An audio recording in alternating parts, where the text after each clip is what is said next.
Alikaa miguuni mwa simba wa siasa, akasoma ramani jinsi ya kutikisa, akaona umati unavyojaa kwa sauti, kuhubiri haki pasipo hofu ya mauti. Sifuna akajifunza, ukimya una gharama, lazima upaze sauti pale nchi inakwama. Akachukua cheche, moto ukawaka upya, kusema ukweli bila woga ukurefusha. Baba alifunza kijana sanaa ya kupigana, kusimama na mnyonge mchana na usiku. Sauti iwe kali, misingi isiuzwe, haki ya mwananchi daima ilindwe. Kutoka mitaani hadi ndani ya bunge, Sifuna anafuata nyayo, ameshika usukani. Baba alifunza kijana sanaa ya kupigana, kusimama na mnyonge mchana na usiku.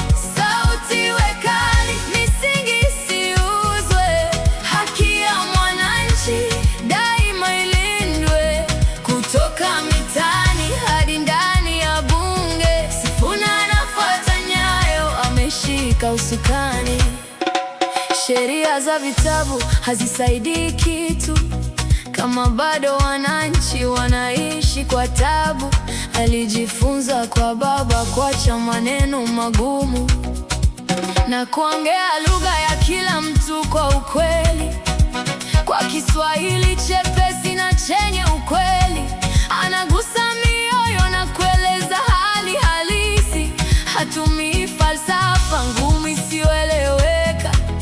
Anasema waziwazi, wananchi wanafurahi. Baba alifunza kijana sanaa ya kupigana, kusimama na mnyonge mchana na usiku. Sauti iwe kali, misingi isiuzwe, haki ya mwananchi daima ilindwe. Kutoka mitaani hadi ndani ya bunge, Sifuna anafuata nyayo, ameshika usukani.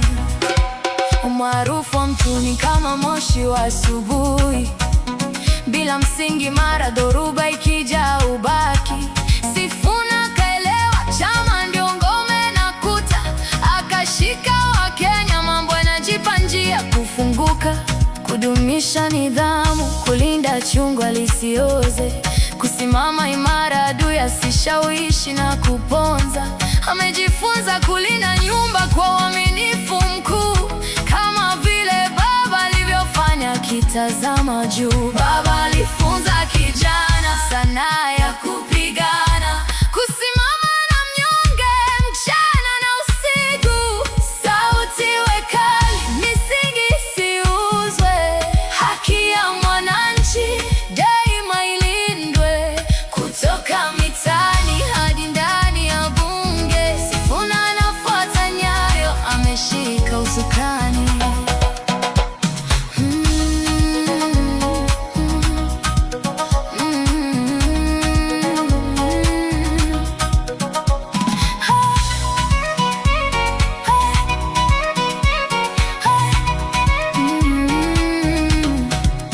Mwanafunzi amekuwa anatembea kwa mwanga, cheche aliyopewa giza inaenda kuitokomeza. Mstari kwa mstari, somo limekaa moyoni. Sifuna anasonga mbele, akipigania haki nchini. Kazi inaendelea, nyayo za baba ziko wazi.